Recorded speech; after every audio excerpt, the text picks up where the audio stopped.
Salem Aerial. For aerial photos, videos, mapping and inspections, visit SalemAerial.com. Today, Monday, July 19th, 2021, ODOT began clearing and cleaning one of Salem's most problematic homeless camps.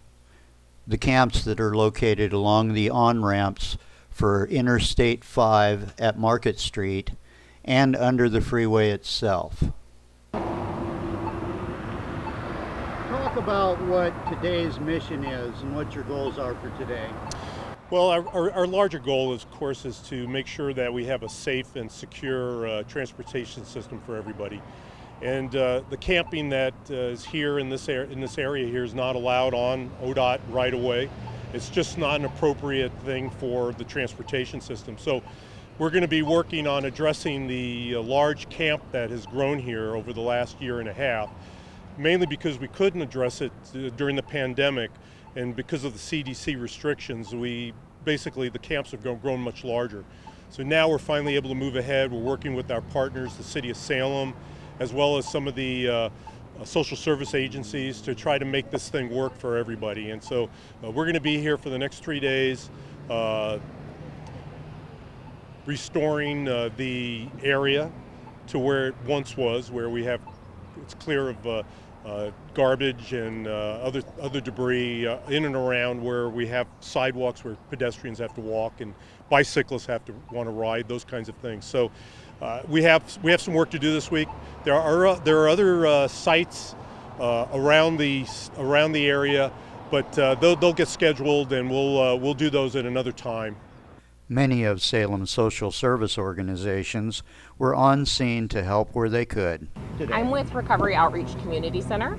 We go by ROC here in town. Okay. Yeah. ROCC? ROCC, yeah. We're down on Silverton Road. Okay, and your mission?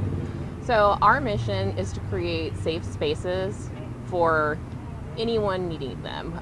We're a trauma-informed organization staffed by state-certified peer support specialists and peer wellness specialists. Okay. And so we work in mental health, addiction. We work a lot with the unsheltered community, as well as a lot of trauma and helping healing with those things.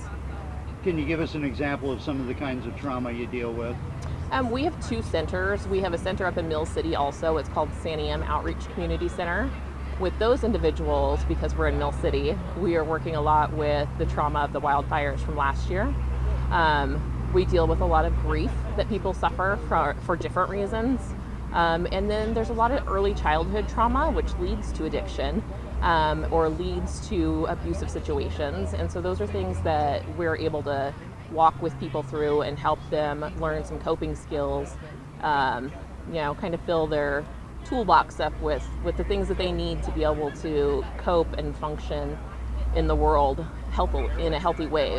My goal is always to help people survive, or they're just trying to survive, and if I can get them to thrive on top of surviving, then we're doing what we need to be doing.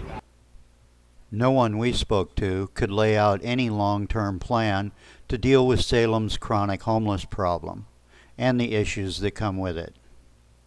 You are bearing witness with Salem-News Journal. Salem Aerial. For aerial photos, videos, mapping and inspections, visit SalemAerial.com.